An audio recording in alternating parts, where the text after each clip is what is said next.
Now for the news in detail. Let's begin in the U.S., where the death toll from COVID-19 has crossed 100,000 with 1.69 million infected. The virus has now killed more than 355,000 people worldwide and has infected over 5.6 million. This report has the details. Hard-hit northeastern states in the U.S. have reported decrease in the new cases in recent days, and the pace of deaths nationwide has fallen. But cases have been rising in Arkansas, North Carolina and Wisconsin. In South America, the situation is worsening as Brazil's death toll surpassed 25,000 people. Hospitals in Peru are struggling to cope with the pandemic.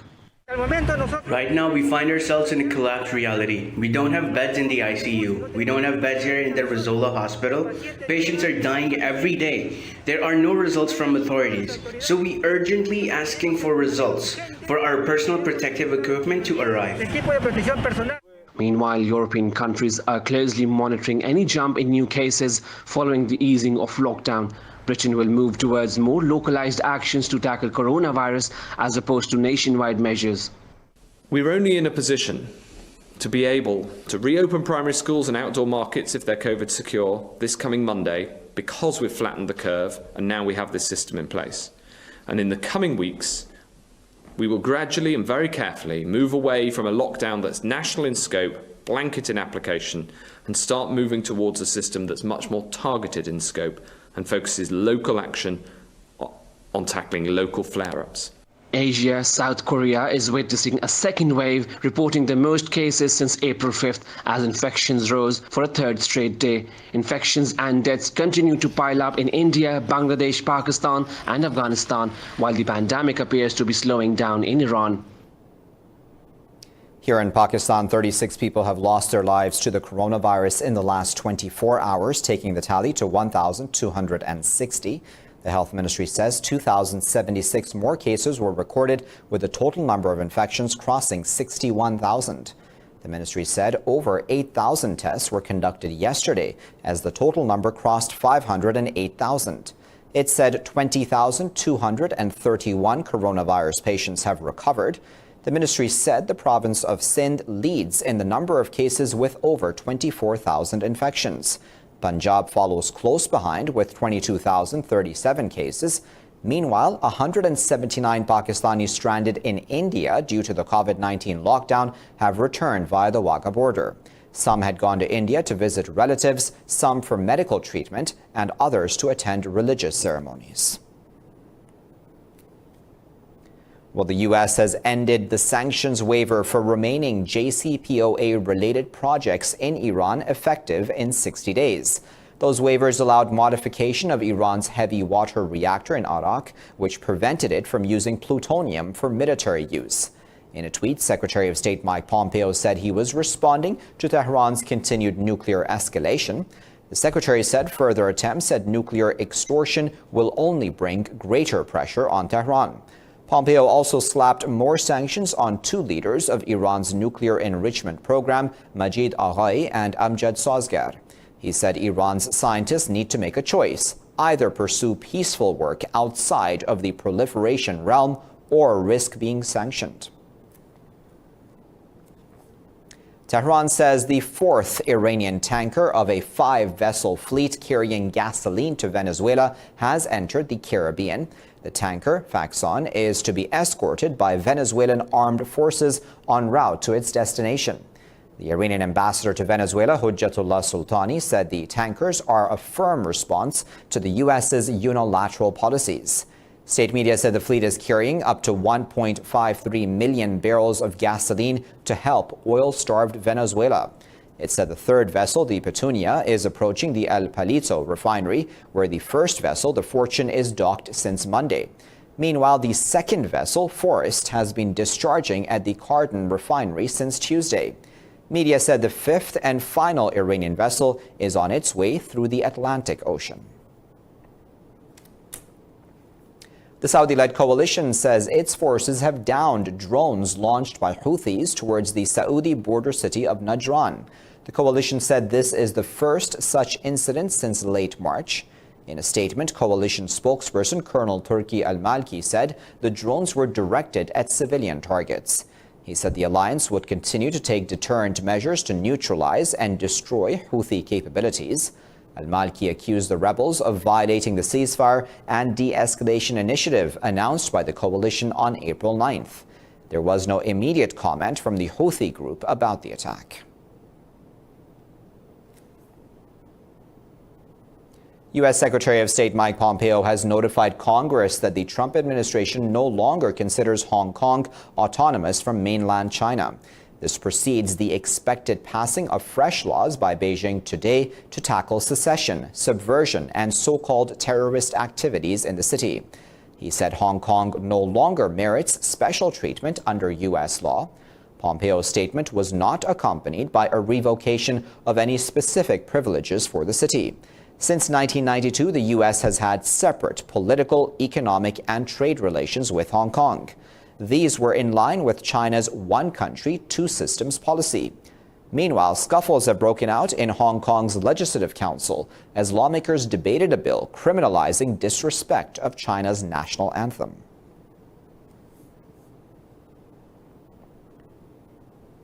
Azad Kashmir President Sardar Masood Khan says Indian atrocities continue in occupied Kashmir despite the coronavirus outbreak. In an interview, Khan said New Delhi has repeatedly threatened to attack Azad Kashmir as well. He said Beijing has lined up its troops along the Indo-China line of actual control in view of India's ill intentions. Khan said that war should not be talked about lightly, but New Delhi continues to hurl threats at China.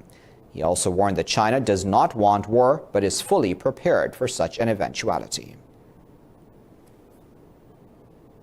Pakistan has condemned India's start of construction of a temple at the site of the historic Babri Mosque in Ayodhya. The Foreign Office said while the world is grappling with COVID-19, the RSS-BJP nexus in India is busy advancing the Hindutva agenda. It said that the rising tide of religious bigotry in India is well documented by human rights organizations. The Foreign Office said the global community must hold India to account for the continuous violations of the human rights of minorities. Pakistan has rejected misleading media accounts of the OIC ambassador's virtual meeting in New York. In a statement, the Foreign Office said that the distorted reporting first appeared in Indian media. It said during the meeting, Pakistan's permanent representative to the UN highlighted the rising wave of Islamophobia against Indian Muslims. The Foreign Office said that a large number of OIC envoys support the need for a coordinated OIC position on Islamophobia at the UN. It also said the OIC and its human rights body have issued strong statements on New Delhi's recent anti-Muslim actions.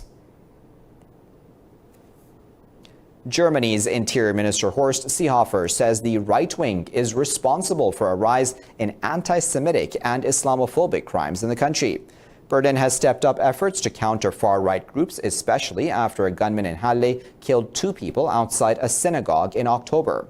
Seehofer said that the biggest threat in the country comes from the right. He called it a reality and said the country must remain alert and tackle the threat. Authorities have registered over 2,000 crimes with an anti-Semitic background, up 13% from 2018. Seehofer said that more than 90% of those crimes were perpetrated by right-wing radicals. Overall, the number of politically motivated crimes rose by 14% last year to above 41,000, more than half by far-right radicals. Police have also warned that thousands of protesters opposing the lockdown are driven by far-right sympathizers. Russia says the Shanghai Cooperation Organization and BRICS Group summits will be postponed due to the COVID-19 pandemic. The summits were scheduled to be held in St. Petersburg from July 21st to the 23rd. The Kremlin press service said given coronavirus restrictions, the organizing committee has decided to take this step. It said new dates for the summits will be set depending on the epidemiological situation in member countries. BRICS is made up of Brazil, Russia, India, China, and South Africa. Meanwhile, SCO includes Pakistan, China, India, Kazakhstan, Kyrgyzstan, Russia, Tajikistan, and Uzbekistan. Russia has denied sending military personnel to Libya after Washington accused Moscow of sending fighter jets to aid Khalifa Haftar's forces. Lawmaker Vladimir Zhabarov said the Russian upper house of parliament has not received any request to approve such a dispatch. Earlier on Tuesday, the U.S. military said Russia deployed aircraft to Libya to support mercenaries belonging to the Wagner Group. The U.S. military's Africa Command said the aircraft arrived from an airbase in Russia after transiting through Syria. It also said that the jets were repainted to camouflage their Russian origin. Well, in Libya itself, recent advances by government forces have thrown a year-long offensive by Khalifa Haftar on Tripoli into jeopardy. With extensive Turkish backing, the UN-backed government has been able to push Haftar back from his foothold in southern Tripoli. Libya has been split since 2014 between rival factions based in the capital Tripoli and in the east. The GNA took a string of small towns linking Tripoli to the Tunisian border last month. Last week, it also took Watia, a strategic airbase near Tripoli, as well as 3 small towns to the southwest. In a statement, a government spokesperson said Haftar forces have been withdrawn to the city of Bani Walid. Those following events witnessed LNA's withdrawal to the city of Bani Walid, 150 kilometers southeast of Tripoli, as well as the expulsion from its airport in groups. The first and second days of Eid al-Fitr witnessed the arrival of 18 airplanes at the airport, 2 of which are Ilyushin planes and 16 Antonov planes. I'll be back after this break with plenty more news. Stay tuned.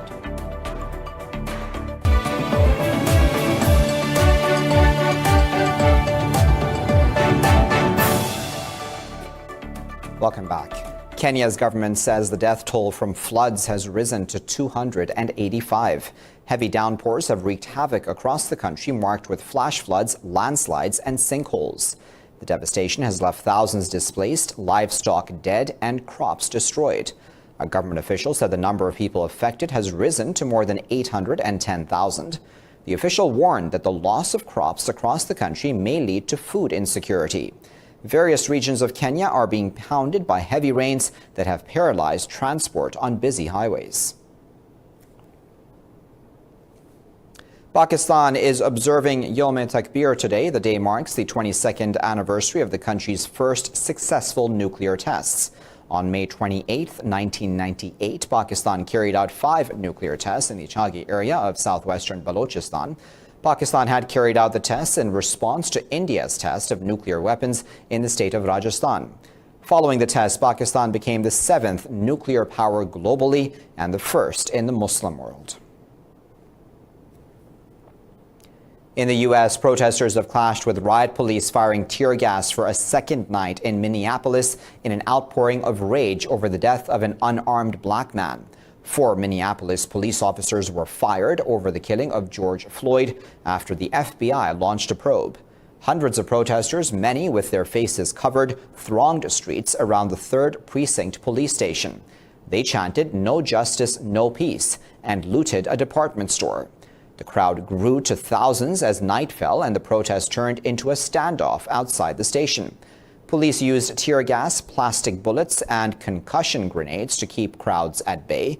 Protesters pelted police with rocks, water bottles, and other projectiles. Some threw tear gas canisters back at the officers. Poor weather has forced SpaceX to call off the historic launch of 2 NASA astronauts to the International Space Station. The launch from the Kennedy Space Center would have been the first orbital mission from U.S. soil in 9 years. President Donald Trump, First Lady Melania Trump, Vice President Mike Pence, and his wife Karen had all flown in to watch the launch. But unfavorable atmospheric conditions prompted controllers to call a stop some 16 minutes before liftoff. The next opportunity for SpaceX and NASA will come on Saturday. If that's no good, there will be a 3rd opportunity on Sunday.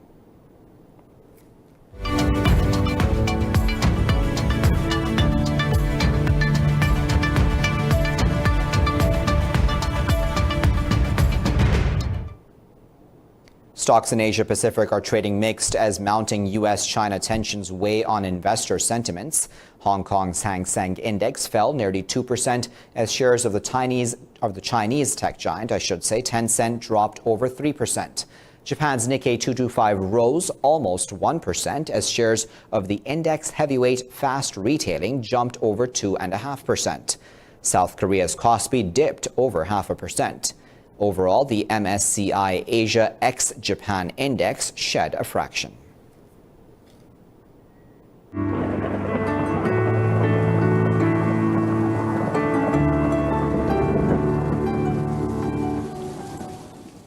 Time now to find out what the weather is like around the world.